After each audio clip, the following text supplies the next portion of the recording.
अब जो हम पढ़ेंगे भैया वो क्या है, 1 किलोवाट घंटा इंपॉर्टेंट है तुम्हारा, याद रखना क्या है भैया इंपॉर्टेंट, या फिर 1 यूनिट। ठीक है, 1 किलोवाट घंटा क्या है, 1 किलोवाट वैद्युत सामर्थ्य वाले परिपथ में 1 घंटे में जितनी ऊर्जा खर्च होती है वह 1 यूनिट या फिर 1 किलोवाट घंटा कहलाती है। जैसे तुमने देखा तुम्हारे घर में लाइट आ रही है ना, तो वो कहते कितने यूनिट बिल बना, ठीक है ना, वो यही है। क्या होता, 1 किलोवाट सामर्थ्य वाले, कोई 1 किलोवाट का क्या हो गया आपका, कुछ चीज़ जैसे पंखा है, कुछ भी ऐसी कोई चीज़ मान लो जो बिजली का सामान कितने वाट का हो, 1 किलोवाट का, तो वो 1 घंटे में जितनी लाइट लेगा, खर्च करेगा जितनी लाइट, वो क्या कहलाएगा तुम्हारा 1 किलोवाट घंटा या फिर 1 यूनिट। आई बात समझ में। अब क्या लिखते हैं, लिखेंगे माना किसी परिपथ में विभवांतर, माना परिपथ, अच्छा माना किसी परिपथ देखो, माना किसी परिपथ में विभवांतर V है, ठीक है ना, माना किसी परिपथ में विभवांतर क्या है V, तथा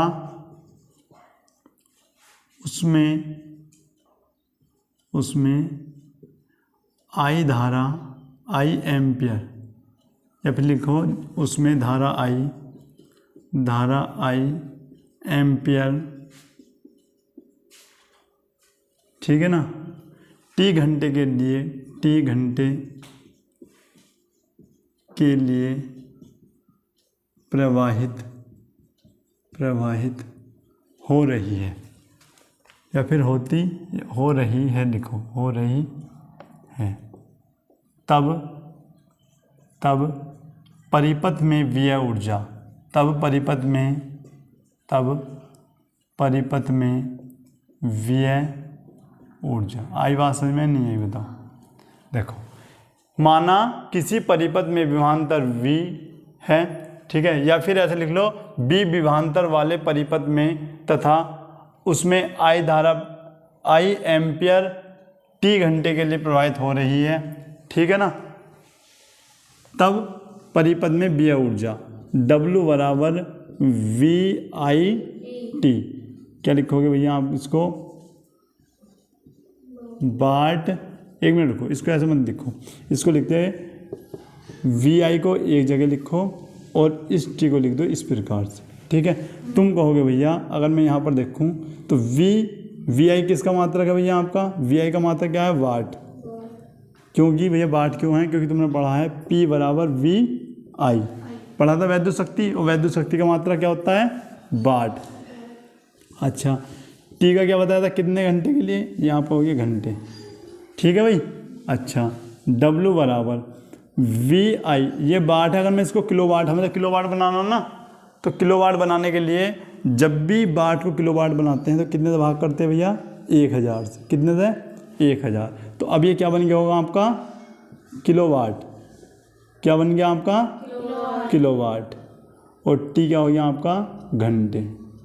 आई बात समझ में नहीं आई, तो फॉर्मूला क्या बना होगा आपका, W बराबर VIT बटे 1000, और मात्रा क्या बन गया आपका इस प्रकार से, किलोवाट घंटे।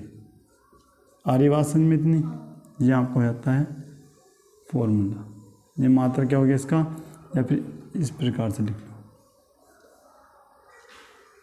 आई बात समझ में इतनी, ठीक है भाई, ये हो जाता किलोवाट घंटे।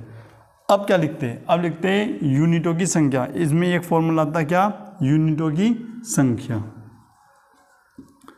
यूनिटों की क्या लिखोगे भैया आप, देखो ये क्या फॉर्मूला होता है आपका, अगर मैं क्या करूं भैया, देखो V का क्या होता है आपका वोल्ट, V हो गया आपका क्या वोल्ट, गुणा I को क्या लिखोगे एम्पियर, क्या लिखोगे एम्पियर, गुणा T को क्या लिखोगे घंटे, बटे क्या लिख दोगे 1000। ये फॉर्मूला आपने देखा होगा। यूनिटों की संख्या का क्या फॉर्मूला है, एम्पेयर गुणा घंटे बटे 1000, या यूनिटों की संख्या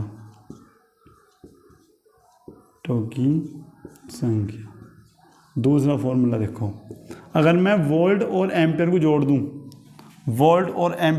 तो क्या बन जाएगा आपका वाट गुणा घंटे बटे 1000। ठीक है, तो दूसरा फॉर्मूला आपका रहता है आपका जी। आई बात समझ में, नोट करो इसको,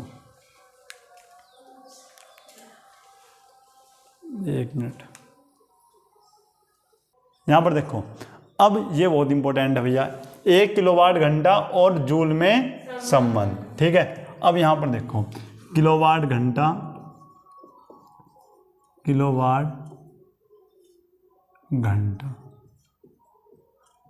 बराबर, यहां पर देखो 1 किलोवाट, इसे प्यार से समझना बहुत अच्छे से। ठीक है, 1 किलोवाट गुणा 1 घंटा। अब समझो भैया, 1 किलोवाट में कितने वाट होते हैं, 1000 वाट। ठीक है, अच्छा 1 घंटे में कितनी सेकंड होती। अच्छा एक बात बताओ, जब सेकंड वाली सुई इस प्रकार से पूरी घूमती है तो कितनी सेकंड बनाती है वो, 1 मिनट में कितनी सेकंड होती, 60, और 1 घंटे में कितनी मिनट होती, 60। आ रही बात समझ में, 1 घंटे में मिनट कितनी, 60, और 1 मिनट में सेकंड कितनी, 60। तो 1 घंटे में सेकंड कितनी होगी, 60 गुणा 60। आई बात समझ में, ये होगी आपकी सेकंड। और फिर ये क्या हो गया आपका, 6 छन 36, कितने जीरो लगे बताओ, 1 2 3 4 5, कितने जीरो, 1 2 3 4 5, क्या होना, वाट सेकंड। ठीक है, अच्छा 36 आपने लिख दिया इस प्रकार से, 36 गुणा, क्या इसको 10 की पावर 5 लिख सकता हूँ क्या, वाट सेकंड। ठीक है, उसके बाद मुझे बताओ, क्या इसको अगर मैं इसके बीच में दशमलव लगा दूँ ना, तो यहाँ पर 1 10 की पावर घात बढ़ जाएगी, और इसको मैं क्या लिख सकता, जूल। ठीक है ना, आ रही बात समझ में, आ गई। देखो 1 किलोवाट घंटा क्या होगा आपका, 1 किलोवाट में 1000 वाट, 60 गुणा 60, 36 गुणा, जितने जीरो इधर निकाल दिए, वाट सेकंड हो गया, 36 गुणा 10 की पावर 5। अब जैसे मैं यहाँ पर पॉइंट लाऊंगा, यहाँ पर एक क्या होगा, घात बढ़ जाएगी, यानी 3.1 गुणा 10 की पावर 6 जूल। ये हो जाता है इसमें संबंध। आई बात समझ में, नोट करो इसको। अब यहाँ पर देखो, अब आता क्या था, मैं एक क्वेश्चन देता हूँ आपको, 1 किलोवाट घंटा, 1 किलोवाट घंटा बराबर होता है, घंटा किसके बराबर होता है, किसके बराबर होता है। ठीक है भाई, ऐसा आया नंबर 1, ये हो गया आपका। ठीक भाई, जूल। दूसरा आ गया आपका, इस प्रकार से आता है, जूल प्रति सेकंड, नहीं जूल सेकंड हो गया आपका। एक ऑप्शन है आपका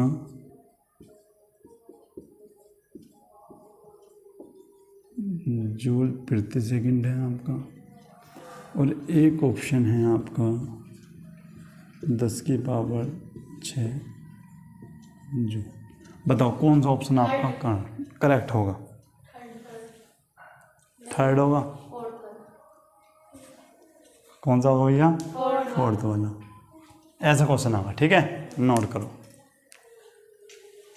यहाँ पर देखो भाई, अब जो पढ़ते हैं हम क्या पढ़ते हैं, वैद्युत बल्ब। देखो होता क्या है, वैद्युत बल्ब वैद्युत धारा के उसमें प्रभाव पर क्या है भैया, आधारित है।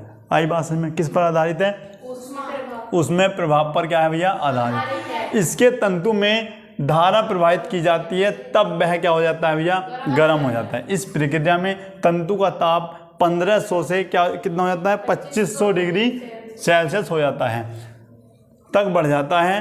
अतः ताप अधिक होने पर यह तंतु श्वेत तप्त होकर चमकने लगता है तथा प्रकाश देने लगता है। हमारी बात समझ में, एक बार फिर समझो।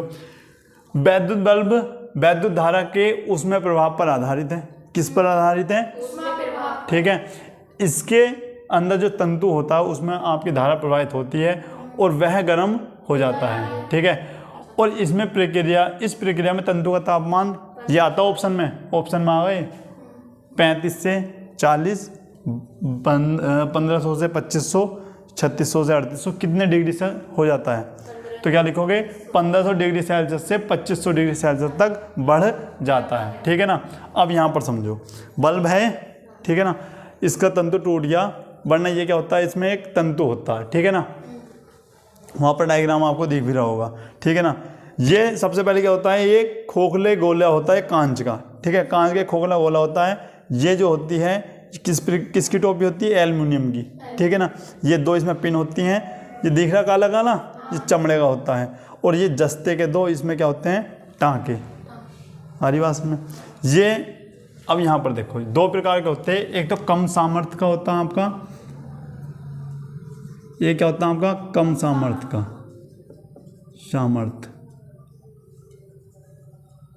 एक मिनट, कम सामर्थ्य का होता है आपका, ठीक है। जैसे ये है, ये कितनी सामर्थ्य है, कम सामर्थ्य का, क्योंकि इसका रेट भी कम होगा। क्यों भैया, इसके अंदर हवा नहीं होती और क्या रहता है भैया आपका निर्वात। क्या होता है इसके अंदर, निर्वात का मतलब बताया था, जहां हवा ना हो, ठीक है ना, ठीक है। उसके बाद इसकी पावर क्या होती है भैया आपकी, कम होती है, ठीक है। उसके बाद ज़्यादा पावर कब होगी, ज़्यादा पावर या फिर सामर्थ्य, ज़्यादा सामर्थ्य वाले क्या होते हैं, उसके अंदर होता है क्या, एक तो नाइट्रोजन होता है आपका और एक दूसरी गैस होती है आपकी आर्गन। इस प्रकार से लिखता हूँ, क्या होती है आपकी नाइट्रोजन गैस होती है या फिर दूसरी क्या हो, आर्गन। ये गैस इसके अंदर भरी जाती है तो इसकी पावर क्या हो जाती है, अधिक। आई बात समझ में, ठीक है, समझ में आया इतना, नोट करो इसको। अब क्या पढ़ते हैं, फ्यूज पढ़ते हैं, ठीक है ना। देखो होता क्या है, घरों में इस्तेमाल होने वाले बिजली के जो उपकरण हैं उसमें क्या होता है, जैसे एक तार आपका होता है लाल और एक होता है आपका नीला, ठीक है। कभी कभी ऐसा होता है कि घर में आपने बहुत सारे उपकरण एक साथ चला दिए, ठीक है ना, तो उसमें उस कंडीशन में क्या होता है, ये तार पे लोड पड़ जाता है बहुत, पता ना, उसमें क्या होता है धारा तेज़ी से बहती है। जब तेज़ी से बहती है तो ये जलने लगती है ना, और ये जलकर आपस में क्या होते हैं, चिपक जाते हैं। मतलब लाल और नीला क्या होते हैं आपस में, ये जो ऊपर जो होती है ना इसके, वो हट के आपस में क्या हो जाते हैं, जलकर चिपक जाते हैं, तो उससे फॉल्ट हो जाता, ठीक है ना। उससे बचने के लिए ही इसमें एक फ्यूज तार लगाया जाता है जिससे घर में कोई हानि ना हो। जैसे आपस में तार एक जगह हो जाएंगे तो फॉल्ट हो जाएगा घर में, तो उसी फॉल्ट से बचाने के लिए क्या लगाते हैं इसमें, फ्यूज तार। जैसे आपका इस प्रकार लगा दिया, ठीक है भाई। अब यहाँ पर समझते देखो, घरों में इस्तेमाल होने वाली बिजली की डोरी के दोनों तार जब आपस में एक दूसरे को क्या कर लें भैया, छू लेते हैं मतलब, ठीक है ना। एक लाल तार जा रहा है और एक नीला, जैसा कभी तुमने पहले देखा होगा इस प्रकार से तार जाते थे, ठीक है ना। तो जैसे ये है और यहाँ पर लोड ज़्यादा हुआ, ठीक है ना, तुमने कोई हाई लेवल की चीज़ चला दी तो ये तार पिघल जाते हैं ना, पिघल कर आपस में चिपक गए, और जब लाल और नीला एक जगह मिल जाएंगे तो क्या हो जाएगा, फॉल्ट तो होगा। परिपथ का प्रतिरोध एक साथ क्या हो जाता है भैया आपका, बहुत कम हो जाता है। परिपथ में प्रवाहित धारा का मान क्या हो जाएगा, बहुत अधिक हो जाएगी भाई, धारा बहने की स्पीड क्या हो जाएगी, बहुत अधिक हो जाएगी, ठीक है ना। और जब धारा तेज बहेगी तो उसमें क्या निकलेगी भैया, फिर ऊष्मा, और ऊष्मा से ही वो क्या होगा, तार आपका पिघल कर आपस में चिपक जाएगा, ठीक है ना। अधिक मात्रा में उत्पन्न हो जाती है जिससे परिपथ में क्या हो जाती है भैया, आग लग जाती है, बताई थी भैया। और आग लग जाएगी फिर क्या हो जाएगा, फॉल्ट, सीधी सी बात है। इस प्रकार की हानि से बचने के लिए ही विभिन्न परिपथों में क्या लगाते हैं, एक वायरिंग में फ्यूज तार का यूज किया जाता है। किसका, फ्यूज तार। अब घर जाकर देखना इन्वर्टर होगा, तुमने देखा भी होगा, इन्वर्टर होगा और इस प्रकार की रहती है वो, देखना एक डिवाइस रहती है इस प्रकार की आपकी, उसमें एक तार रहता हल्का सा, ठीक है, इस प्रकार से तार रहता है, इन्वर्टर में लगा होता है वो। अब जब लाइट आई, अब मान लिया तुमने हाई लेवल की कोई चीज़ चला दी, ठीक है ना, उससे पंखे, सारे घर के पंखे और प्रेस व्रेस सब एक साथ कोई भी बड़ी चीज़ आपने चला दी, तो ये तार क्या होगा, ये जल जाएगा, क्या होगा, जल जाएगा। और जैसे ही ये जलेगा, मान लिया ये जल गया, तो सारे घर की लाइट एक साथ बंद हो जाएगी। आ रही बात समझ में? तो ये इसका क्या काम हुआ भाई, इस तार का क्या काम हुआ, इस तार का इतना काम था कि ये खुद जल जाएगा जब ओवरलोड होगा ना, जब ज़्यादा पावर का तुम यूज करोगे तो ये तार जल जाएगा, जबकि घर की सभी लाइट क्या हो जाएंगी, सेफ रहेंगी भी, आपस में क्या हो जाएंगी, बंद हो जाएंगी एक साथ, ठीक है। अगर ये नहीं होता तो पूरे घर की लाइट क्या हो जाएगी, फॉल्ट हो जाएगा, घर में क्या हो जाएगा, फॉल्ट। अच्छा, ये लगाया क्या जाता है, देखो यह तांबे और टीन व शीशे से मिलकर बना होता है, इसका गलनांक तांबे के सापेक्ष बहुत कम होता है, ठीक है। और इसको शायद, ये इंपॉर्टेंट है,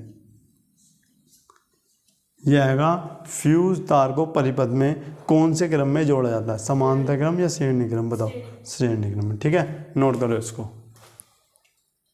यहाँ पर देखो, अच्छा ये कुछ पार्ट इसका बच गया, ये भी समझ लो। जब किसी परिपथ में प्रवाहित धारा का मान एक निर्धारित मान से ज़्यादा हो जाता, मैंने बताया था, सब सेम ही है, ठीक है, तब फ्यूज तार तुरंत गर्म होकर पिघल जाता है, तब फ्यूज तार तुरंत गर्म होकर, अच्छा एक मिनट, डबल लिखा गया, ठीक है, जिससे परिपथ में प्रवाहित होने वाली धारा तुरंत क्या हो जाती है, रुक जाती है, ठीक है ना। एक मिनट, मैंने क्या लिखा था, पिघल जाता है, अच्छा ये 2 बार लिख दिया, तब बेटे इसे नोट मत करना, ये 2 बार लिखा गया, ठीक है। देखो मैंने बता दिया वैसे तुम्हें, जब एक निर्धारित रेंज से ऊपर आपकी धारा बहेगी तो ये जो तार है ना इसके अंदर, ये क्या हो जाएगा, पिघल कर टूट जाएगा, ठीक है, और सभी लाइट क्या हो जाएगी आपकी, बंद हो जाएगी। आ रही बात समझ में? इसे भी नोट करो। यहाँ पर देखो, अब क्या है, एक होता है आपका चालक और एक होता है आपका अचालक, या फिर कुचालक भी बोलते हैं, और एक बोलते हैं आप इसको अर्धचालक। इंपॉर्टेंट है, ध्यान से सुनो। वे पदार्थ जिसमें आवेश का प्रवाह सुगमता से होता है विद्युत के चालक अथवा सुचालक कहलाते हैं, ठीक है। वे पदार्थ जिसमें आवेश का प्रवाह सुगमता से, आसानी से होता है, क्या कहलाते हैं आपके, चालक। या वे पदार्थ जिसमें वैद्युत धारा बहती है, करंट फ्लो होता है, आता जाता है, उसे क्या कहते हैं हम, चालक। जैसे भैया क्या हो गया आपका, चांदी, तांबा, एल्युमिनियम और लोहा, लोहे में भी जाती है लाइट, ठीक है। और एक हो गया आपका मानव शरीर, ये इम्पोर्टेंट है, ठीक है ना, अलग ही भी है।